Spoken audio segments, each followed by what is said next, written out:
صفحہ 120 وَأَمَّا الْمَشْرُوطَةُ بِالْمَعْنَى الثَّانِي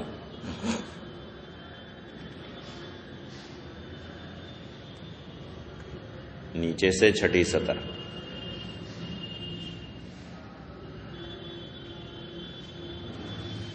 چلو پڑھو عبارت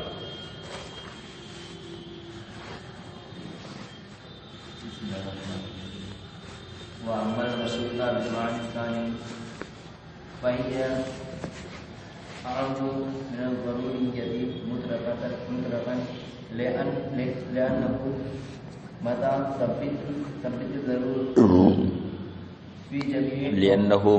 ثَبَتَتِ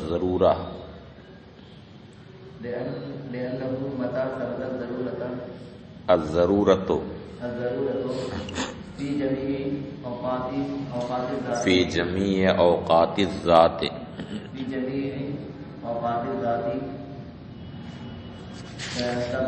تثبت في جميع أوقات الوصف بدون العطف. چلو سنو، بہت ٹائم لگاؤ گے.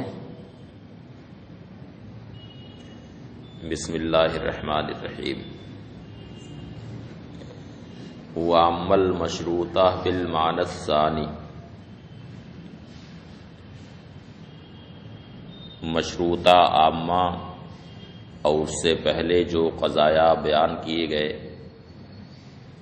یعنی ضروریہ مطلقہ اور دائمہ مطلقہ کے درمیان یہ نسبت کا بیان ہے. ابھی تک مشروطہ عامہ کے معنی اول اور سابقہ دونوں قضیوں کے درمیان نسبت بتائی گئی ہے. یہاں سے مشروطہ عامہ کے معنی ثانی اور ضروریہ اور دائمہ کے درمیان نسبت کا بیان ہے. شارح کہتے ہیں کہ معنی ثانی کے لحاظ سے مشروطہ اور ضروریہ کے درمیان عموم خصوص مطلق کی نسبت ہے، جس میں دو مادے ہوتے ہیں، ایک اجتماع کا، دوسرا افتراق کا. مشروطہ کا معنی ثانی عام ہے، جبکہ ضروریہ اس سے اخص، یعنی جہاں جہاں ضروریہ مطلقہ صادق آئے گا وہاں مشروطہ کا معنی ثانی صادق آئے گا. اس لیے کہ ضروریہ میں ذات موضوع کے وجود کے سارے اوقات میں حکم لگتا ہے، ضرورت کا ثبوت ہوتا ہے، اور ظاہر ہے کہ جب ذات موضوع کے وجود کے سارے اوقات میں حکم ہوگا تو وصف موضوع کے بھی سارے اوقات میں وہ حکم ہوگا. اس لیے جہاں ضروریہ مطلقہ صادق آئے گا وہاں مشروطہ عامہ کا معنی ثانی ضرور صادق آئے گا، مگر اس کا برعکس نہیں. یعنی یہ کوئی ضروری نہیں ہے کہ مشروطہ عامہ کا معنی ثانی جہاں صادق آئے وہاں ضروریہ بھی صادق آئے، یہ کوئی ضروری نہیں. اس لیے کہ ایسا ہو سکتا ہے کہ حکم ضرورت وصف موضوع کے سارے اوقات میں ہو مگر ذات موضوع کے سارے اوقات میں حکم ضرورت نہ ہو. تو اگر ایسا ہو تو وہاں پر مشروطہ عامہ کا معنی ثانی تو صادق آئے گا مگر ضروریہ وہاں صادق نہیں آئے گا. شارح کہتے ہیں وَأَمَّا الْمَشْرُوطَةُ بِالْمَعْنَى الثَّانِي رہا مشروطہ معنی ثانی کے لحاظ سے فَهِيَ عَامٌ مِنَ الضَّرُورِيَّةِ مُطْلَقًا تو وہ ضروریہ سے عام میں مطلق، لِأَنَّهُ مَتَى ثَبَتَتِ الضَّرُورَةُ فِي جَمِيعِ أَوْقَاتِ الذَّاتِ اس لیے کہ جب ذات موضوع کے سارے اوقات میں ضرورت ثابت ہوگی، تثبت فی جمیع اوقات الوصف تو وصف موضوع کے بھی سارے اوقات میں ضرورت ثابت ہوگی بدون العکس، اس کا برعکس نہیں۔ یعنی یہ کوئی ضروری نہیں کہ وصف موضوع کے سارے اوقات میں ضرورت ثابت ہو تو ذات موضوع کے وجود کے سارے اوقات میں بھی ضرورت ثابت ہو۔ وَمِنَ الدَّائِمَةِ مِنْ وَجْهٍ، یعنی ضروریہ مطلقہ سے تو عام مطلق ہے، لیکن دائمہ مطلقہ سے عام من وجہ ہے۔ یعنی مشروطہ عامہ کے معنی ثانی اور دائمہ مطلقہ کے درمیان عموم خصوص من وجہن کی نسبت ہے، جس میں 3 مادے ہوتے ہیں، ایک مادہ اجتماع کا، 2 مادے افتراق کے ہوتے ہیں۔ شارح کہتے ہیں وَمِنَ الدَّائِمَةِ مِنْ وَجْهٍ، دائمہ مطلقہ سے عام من وجہ ہے، لِتَصَادُقِهِمَا فِي مادۃ الضرورۃ المطلقہ، اس لیے کہ ضرورت مطلقہ کے مادے میں دونوں ایک ساتھ صادق ہوں گے۔ یعنی ضرورت مطلقہ کا مادہ جہاں پایا جائے گا وہاں دائمہ مطلقہ بھی صادق آئے گا اور مشروطہ عامہ کا معنی ثانی بھی صادق آئے گا۔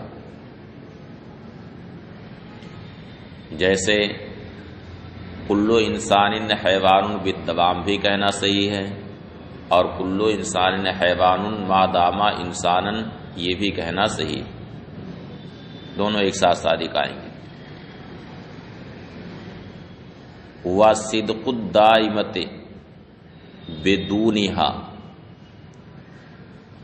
اور جہاں معنی دوام تو پایا جائے مگر ضرورت کا معنی وہاں پر نہ پایا جائے تو دائمہ مطلقہ وہاں پر صادق آئے گا مگر مشروطہ عامہ کا معنی ثانی صادق نہیں آئے گا، اس لیے کہ اس میں ضرورت کا حکم ہوتا ہے اور یہاں دوام معنی ضرورت سے خالی ہے، اس لیے دائمہ مطلقہ تو صادق آئے گا مگر مشروطہ کا معنی ثانی وہاں پر صادق نہیں آئے گا۔ وَصِدْقُ الدَّائِمَةِ بِدُونِهَا حَيْثُ يَخْلُو الدَّوَامُ عَنِ الضَّرُورَةِ، اور دائمہ کا صدق اس کے بغیر ہوگا جہاں پر دوام ضرورت سے خالی ہو، وبالعکس اور اس کے برعکس حیث یکون الضرورۃ فی جمیع اوقات الوصف ولا یدوم فی جمیع اوقات الذات، یعنی جہاں حکم ضرورت وصف موضوع کے سارے اوقات میں تو ہو مگر وہ حکم ذات موضوع کے سارے اوقات میں دائمی نہ ہو تو مشروطہ عامہ کا معنی ثانی وہاں صادق آئے گا مگر دائمہ مطلقہ وہاں پر صادق نہیں آئے گا۔ وبالعکس اور اس کے برعکس وہاں پر ہوگا جہاں وصف موضوع کے سارے اوقات میں ضرورت ہو ولا یدوم فی جمیع اوقات الذات، مگر ذات موضوع کے سارے اوقات میں دوام نہ ہو۔ بات ختم ہوئی۔ الراویۃ العرفیۃ العامہ، چوتھی قسم یعنی موجہہ بسیطہ کی چوتھی قسم عرفیہ عامہ ہے۔ عرفیہ عامہ کا مطلب ہے کہ جس میں ذات موضوع کے لیے ثبوت محمول یا ذات موضوع سے محمول کے سلب کے دوام کا حکم لگایا گیا جب تک کہ ذات موضوع وصف عنوانی سے متصف ہو۔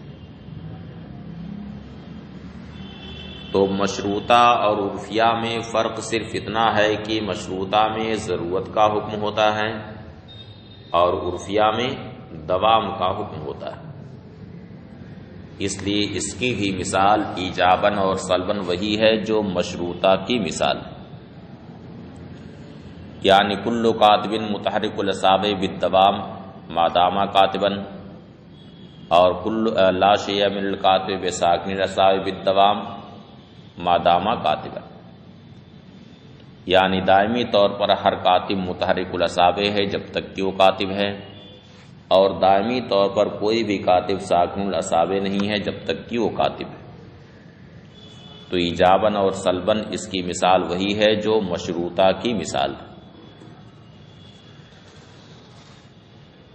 چوتھی قسم ہے عرفیہ عامہ، وہی التی حکم فیہا بتمام ثبوت المحمول للموضوع او سلبہ عنہ، یہ وہ قضیہ ہے جس میں موضوع کے لیے ثبوت محمول کے دوام یا موضوع سے محمول کے سلب کے دوام کا حکم لگایا گیا ہو جب تک کہ ذات موضوع وصف عنوانی سے متصف ہو۔ وَمِثَالُهَا ایجاباً وسلباً ما مر فی المشروطۃ العامہ، اور ایجاباً اور سلباً اس کی مثال وہی ہے جو مشروطہ عامہ میں گزری، یعنی ہمارا قول دائماً کل کاتب متحرک الاصابع ما دام کاتبا،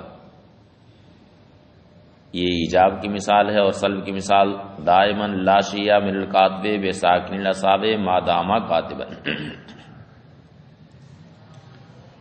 وَإِنَّمَا سُمِّيَتْ عُرْفِیہ، اب اس کا نام عرفیہ کیوں پڑا ہے؟ تو اس کی وجہ یہ ہے کہ قضیہ سالبہ جب مطلق ہوتا ہے تو عرف عام میں یہی معنی اس کا سمجھا ہی جاتا ہے۔ قضیہ سالبہ جب مطلق ہوتا ہے تو عرف عام میں یہی معنی سمجھا ہی جاتا ہے۔ جیسے کہا جائے لا شیء من النائب بمستيقظ، کوئی بھی سونے والا بیدار نہیں ہے، کوئی بھی سونے والا بیدار نہیں ہے، تو عرف میں کیا معنی اس کا سمجھا جاتا ہے؟ جب تک وہ سو رہا ہے اس وقت تک بیدار نہیں ہے، کہ کبھی نہیں بیدار ہوگا۔ تو بیدار نہیں ہے یہ کب تک؟ جب تک کہ وہ سو رہا۔ تو عرف عام میں یہی معنی سمجھا ہی جاتا ہے، اس لیے عرف کی طرف نسبت کرتے ہوئے یہی نام رکھ دیا گیا عرفیہ، اور عامہ نام اس وجہ سے رکھا گیا کہ عرفیہ خاصہ سے عام۔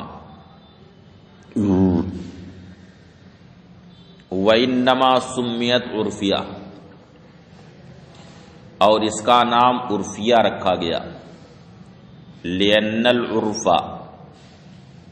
إِنَّمَا يَفْهَمُ هَذَا الْمَعْنَى مِنَ السَّالِبَةِ، اس لیے کہ عرف سالبہ سے یہی معنی سمجھتا ہے اذا اطلقت، جبکہ وہ مطلق، حتی اذا قیل، یہاں تک کہ جب کہا جائے لا شیء من النائم بمستيقظ، کوئی بھی سونے والا بیدار نہیں، یفہم منہ العرف، تو عرف عام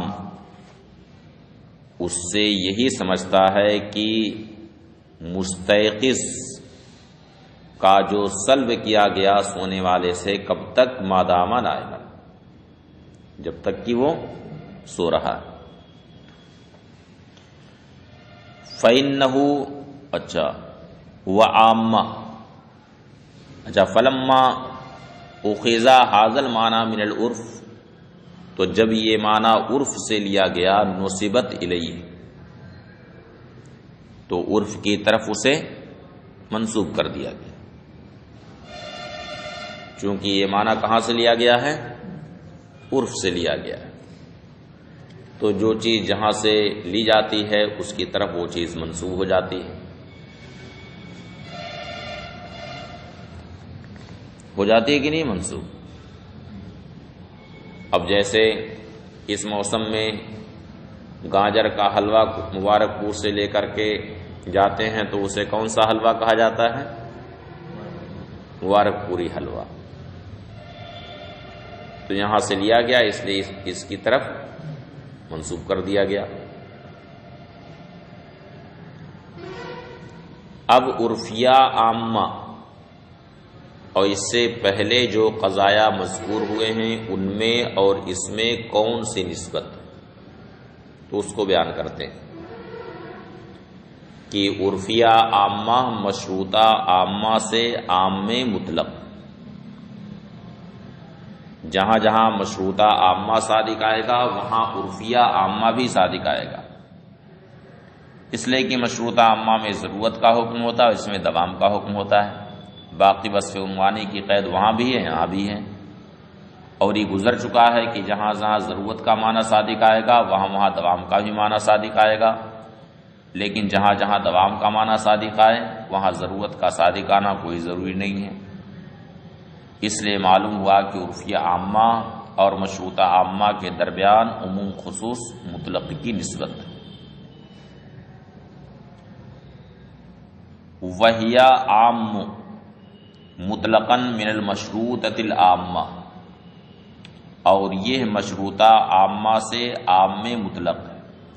فإنہ متى تحققت الضرورت بحسب الوصف، اس لیے کہ جب وصف کے اعتبار سے ضرورت کا تحقق ہوگا، تحققت دوام بحسب الوصف، تو وصف موضوع کے اعتبار سے دوام کا بھی تحقق ہوگا، من غیر عکس، اس کا عکس نہیں، اس کا الٹا نہیں، کہ جہاں وصف موضوع کے اعتبار سے دوام کا تحقق ہو وہاں ضرورت کا بھی تحقق ہو، یہ کوئی ضروری نہیں۔ وَقَضَى من الضروریت والدائمہ، اسی طرح سے عرفیہ عامہ ضروریہ مطلقہ اور دائمہ مطلقہ سے بھی عام مطلق ہے، اور وہ دونوں اس سے اخص ہیں۔ جہاں جہاں ضروریہ مطلقہ اور دائمہ مطلقہ صادق آئیں گے وہاں عرفیہ عامہ بھی صادق آئے گا، اس لیے کہ ذات موضوع کے وجود کے سارے اوقات میں جب حکم ضرورت کا ہو یا حکم دوام کا ہو تو وصف موضوع کے بھی سارے اوقات میں وہ حکم ضروری یا دائمی ہوگا، اس لیے جہاں جہاں ضروریہ مطلقہ اور دائمہ مطلقہ صادق آئیں گے وہاں عرفیہ عامہ بھی صادق آئے گا، لیکن جہاں جہاں عرفیہ عامہ صادق آئے وہاں ان دونوں کا صادق آنا کوئی ضروری نہیں ہے، اس لیے کہ ایسا ہو سکتا ہے کہ وصف عنوانی کے سارے اوقات میں کوئی حکم دائمی ہو مگر ذات موضوع کے اوقات سارے اوقات میں وہ حکم نہ ضروری ہو نہ دائمی ہو، اس لیے ایسا ہو سکتا ہے کہ عرفیہ عامہ صادق آ جائے اور وہ دونوں قضیہ صادق نہ آئے۔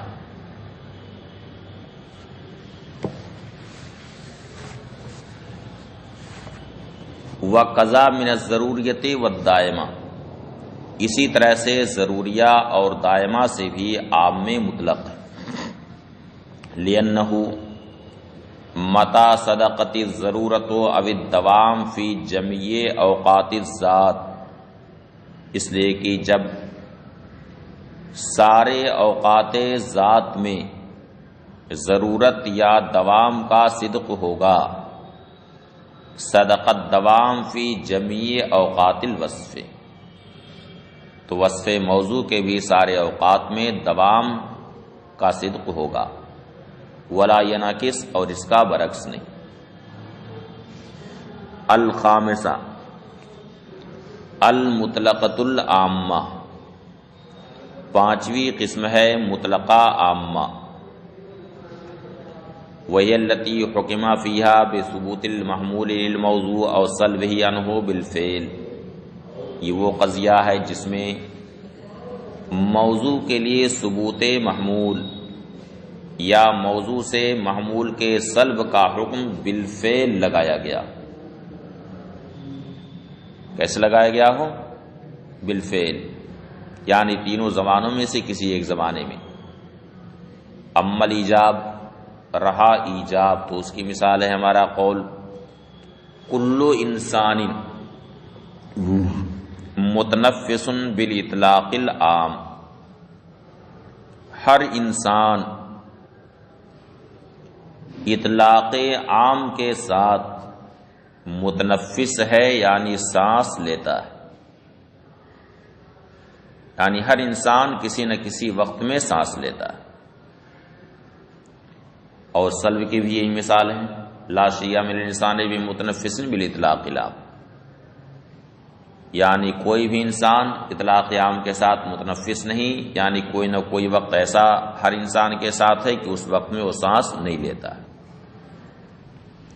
کہ ہر دم آدمی سانس لیتا رہتا ہے۔ اما الایجاب، رہا ایجاب فقا قولنا، تو جیسے ہمارا قول کل انسان متنفس بالاطلاق العام، واما السلب، اور رہا سلب فقا قولنا، تو جیسے ہمارا قول لا شیء من الانسان بمتنفس بالاطلاق العام۔ وانما كانت مطلقہ، اب اس کا نام مطلقہ کیوں رکھا گیا؟ تو اس کی وجہ یہ ہے کہ قضیہ جب مطلق ہو، یعنی اس میں کوئی بھی قید ضرورت یا دوام کی یا لا ضرورت یا لا دوام کی کوئی بھی قید اس میں نہ لگی ہو، تو عرف عام میں یہی سمجھا جاتا ہے کہ یہ نسبت ذات موضوع کے لیے بالفعل ثابت ہے، فعلیت کا معنی وہاں پر سمجھا جاتا ہے، اس لیے اس کا نام رکھا گیا مطلقہ۔ اور عامہ نام اس وجہ سے رکھا گیا کہ وجودیہ لا ضروریہ اور وجودیہ لا دائمہ، ان دونوں سے یہ عام ہے اور وہ دونوں اس سے خاص۔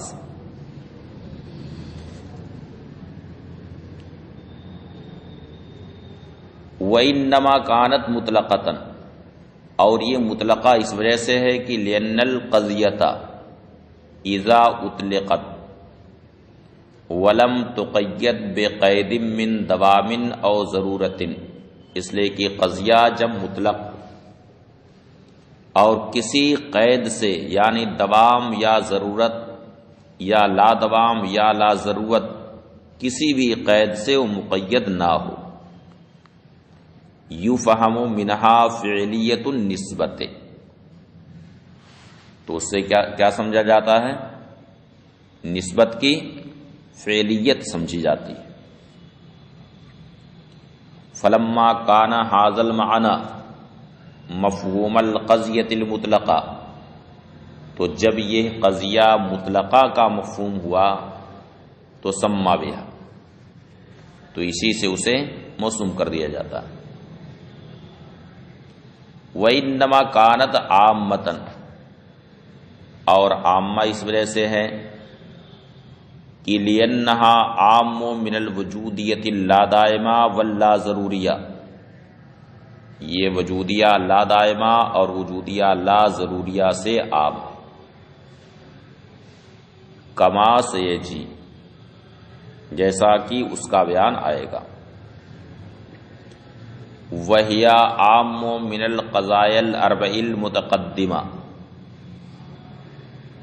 اور یہ قضیہ یعنی مطلقہ عامہ مذکورہ چاروں قضایا، ضروریہ مطلقہ، دائمہ مطلقہ، مشروطہ عامہ اور عرفیہ عامہ، ان چاروں سے یہ عام میں مطلق ہے، اور وہ چاروں اس سے اخص،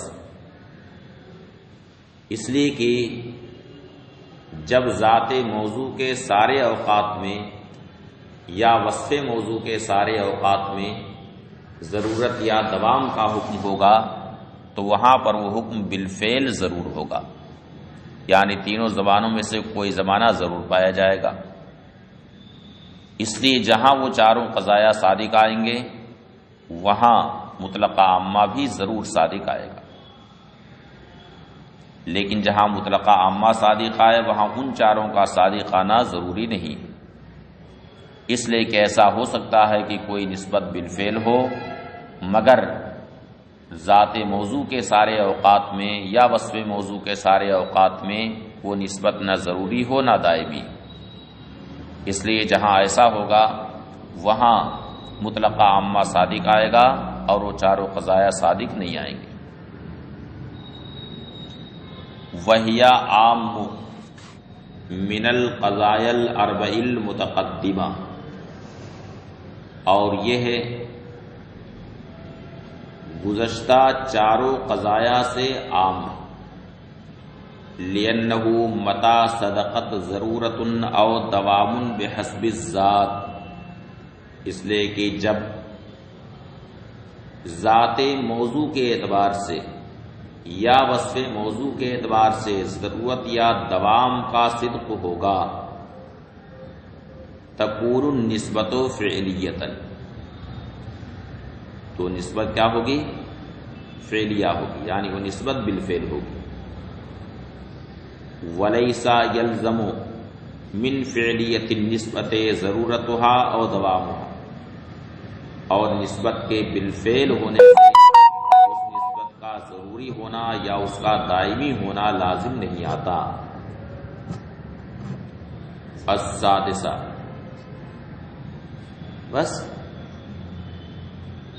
تھک گئے کیا سنتے سنتے؟